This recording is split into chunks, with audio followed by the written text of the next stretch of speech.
আকর্ষণ কর্মী সমর্থকদের গোপালগঞ্জ বরগুনা সেখানেও বিক্ষোভ দেখাচ্ছেন কর্মী সমর্থকেরা। দেখতেই পাচ্ছেন আপনারা বাংলাদেশের দিকে দিকে সেই ছবি ধরা পড়ছে। দর্শক দেখলেন এটি হচ্ছে ভারতের একটি গণমাধ্যম রিপাবলিক বাংলার প্রচারণা, যে কয়েকদিন সংখ্যালঘু সম্প্রদায়ের ব্যানারে শাহবাগ এবং চট্টগ্রামে যে বিক্ষোভগুলি হচ্ছে সেগুলো হচ্ছে তাদের নিরাপত্তা, তাদের উপর হামলা, এই সমস্ত বিষয়গুলো নিয়ে এখানে এই টেলিভিশনটি দেখানোর চেষ্টা হচ্ছে যে শেখ হাসিনাকে দেশে ফিরিয়ে আনার দাবিতে নাকি এই উত্তাল বিক্ষোভ চলছে, একাধারে এই প্রতিবাদগুলো চলছে। এই প্রেক্ষিতে পররাষ্ট্র উপদেষ্টা তৌহিদ হোসেন কালকে ভারতীয় হাইকমিশনারকে বলেছেন যে সম্পর্ক উন্নয়নের ক্ষেত্রে এই অপপ্রচারগুলো একটা বাধা, এগুলি অপসারণ করা উচিত। এটি স্পষ্ট করে কালকে তিনি বলেছেন ভারতীয় হাইকমিশনারকে, যে অব্যাহতভাবে অপপ্রচার চলছে ভারতীয় বিভিন্ন গণমাধ্যমে। আমি তার একটা নমুনা দেখালাম। পাশাপাশি আর আজকে কিছু ডেভেলপমেন্ট আছে। মার্কিন পররাষ্ট্র দপ্তর থেকে বলা হচ্ছে বাংলাদেশ নিয়ে ভারতের সঙ্গে কাজ করছে যুক্তরাষ্ট্র।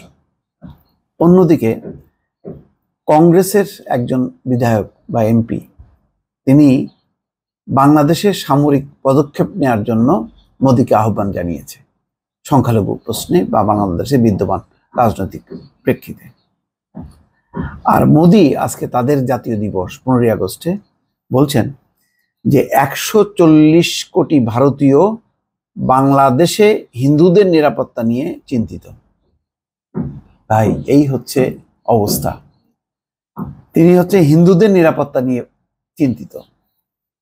তার মানে হচ্ছে ওই যে বিভাজন, যেটি ডক্টর ইউনূস বলছেন যে এখানে একটাই ধর্ম, সেটা কি গোটা বাংলাদেশ একটা পরিবার, আইন একটা, সেই আইনের আওতায় যারা বৈষম্যের শিকার হচ্ছে, হামলার শিকার হচ্ছে, যারা সুবিচার পাচ্ছে না, সেই বিচার নিশ্চিত করা হবে। আলাদা কোনো সম্প্রদায়, আলাদা কোনো গোষ্ঠী, তার জন্য আলাদা আলাদা কোনো আইন হয়নি।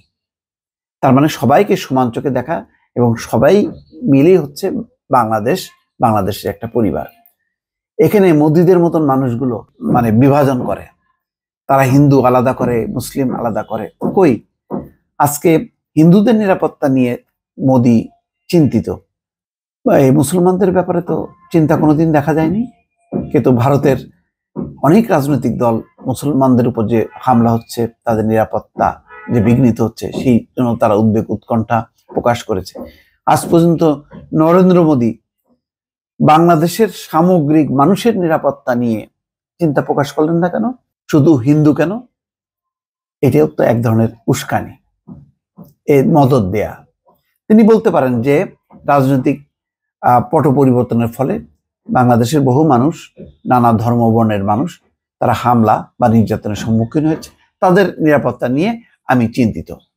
তিনি তো একটা বড় রাষ্ট্রের প্রধান, কিন্তু ওই যে এদের মাথায় হচ্ছে হিন্দু হিন্দু, বিভাজন করো। তার প্রেক্ষিতে আজকে দেখেন সেই খবর আজকে এসছে যে বাংলাদেশের বর্তমান পরিস্থিতি ও হিন্দুদের নিরাপত্তা নিয়ে মন্তব্য করেছেন ভারতের প্রধানমন্ত্রী নরেন্দ্র মোদী। দেশটির স্বাধীনতা দিবস উপলক্ষে আয়োজিত অনুষ্ঠানে মোদী বলেছেন 140 কোটি ভারতীয় বাংলাদেশের হিন্দুদের নিরাপত্তা নিয়ে চিন্তিত। তিনি বলছেন যে ভারত সবসময় বাংলাদেশের অগ্রগতির শুভাকাঙ্ক্ষী। আমরা আশা করছি বাংলাদেশে দ্রুত পরিস্থিতি স্বাভাবিক হবে। ভারতীয়রা চায় হিন্দু ও সংখ্যালঘুদের নিরাপত্তা নিশ্চিত হোক। কেন? অন্যদের নিরাপত্তা কি খুব নিশ্চিত? নিরাপত্তা তো নিশ্চিত না। তাদের কথা কিন্তু তিনি একবারও বললেন না।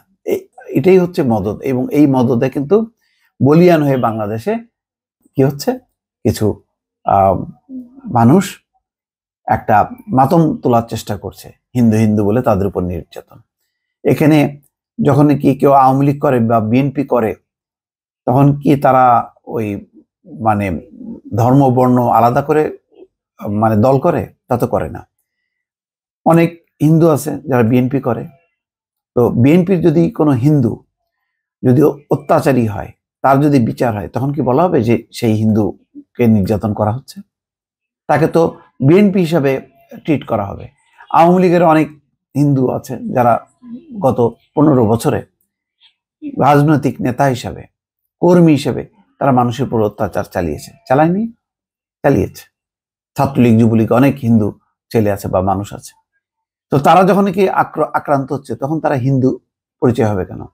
তারা হবে পতিত স্বৈরাচারের দোসর হিসাবে। এই পার্থক্যটা যদি করা না হয় তাহলে বোঝা যাবে ইচ্ছাকৃতভাবে একটা পরিস্থিতি তৈরি করা হচ্ছে।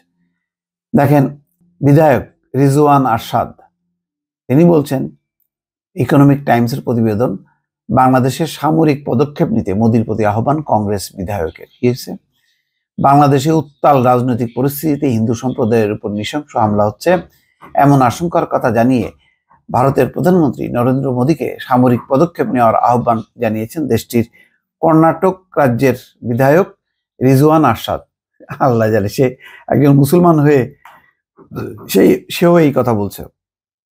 আজ বুধবার ইকোনমিক টাইমসের এক প্রতিবেদনে এমনটাই জানানো হয়েছে। গেল, তারপর দেখেন এই অবস্থায় মার্কিন যুক্তরাষ্ট্রের অবস্থানটা কি। তারা বলছে বাংলাদেশ নিয়ে ভারতের সঙ্গে কাজ করছে যুক্তরাষ্ট্র। এখানে কিন্তু মার্কিন পররাষ্ট্র দপ্তর তারা বাংলাদেশের স্থিতিশীলতা ফিরিয়ে আনতে এবং যাতে সবকিছু শান্তি শৃঙ্খলা নিরাপত্তা সবার নিশ্চিত হয় সেই জন্য কাজ করে। এখানে কিন্তু তিনি ধর্ম বর্ণ আলাদা করেননি। বাংলাদেশের শান্তি ও নিরাপত্তা প্রতিষ্ঠা নিয়ে ভারতের সঙ্গে যুগপথভাবে কাজ করছে মার্কিন যুক্তরাষ্ট্র। তার মানে মার্কিন যুক্তরাষ্ট্র বুঝছে যে ভারত এখানে গিরগিটি খেলতে শুরু করেছে, অর্থাৎ প্যাচ দেওয়া শুরু করছে। এটা ভারত, মার্কিন যুক্তরাষ্ট্র বুঝতে পারছে। এই জন্য বলছে যে ভারতকে নিয়ে যুগপথভাবে কাজ করছে তারা। এ বিষয়ে ভারত সহ দক্ষিণ এশিয়ার অন্যান্য দেশের সঙ্গেও আলাপ আলোচনা করছে দেশটি। গতকাল বুধবার ওয়াশিংটনে মার্কিন পররাষ্ট্র মন্ত্রণালয়ের নিয়মিত ব্রিফিংয়ে দেশটির পররাষ্ট্র মন্ত্রণালয়ের উপমুখপাত্র বেদান্ত প্যাটেল এই তথ্য জানান। বক্তব্য দেন বেদান্ত প্যাটেল। এই সময় উপস্থিত এক সাংবাদিক শেখ হাসিনা সরকারের পতনের পর নিরাপত্তা, মানবাধিকার ও গণতন্ত্র পুনরুদ্ধার নিয়ে তাকে প্রশ্ন করেন। উত্তরে মুখপাত্র বলেন, এই ইস্যুতে আমি এখন বিস্তারিত কিংবা ব্যক্তিগত কূটনীতিক আলোচনায় যাব না। আমরা চাই বাংলাদেশের যাবতীয় সহিংসতার অবসান এবং জবাবদিহিতা ও আইনের শাসন নিশ্চিত হোক। আমরা আমাদের ভারতীয় অংশীদারদের সঙ্গে নিয়মিত যোগাযোগ রাখছি। বাংলাদেশ ইস্যুতে আমাদের কথা হচ্ছে। এছাড়াও ওই অঞ্চলের অন্যান্য দেশের সঙ্গেও আমরা কথা বলছি। এই হচ্ছে মার্কিন দৃষ্টিভঙ্গি। আর ভারতের এই নীতি নির্ধারক মোদি, কংগ্রেস, তাদের অবস্থানটা বুঝতে পারছেন দর্শক। অন্যদিকে বাংলাদেশের যেই অবস্থান সেটা হচ্ছে যে তারা চায়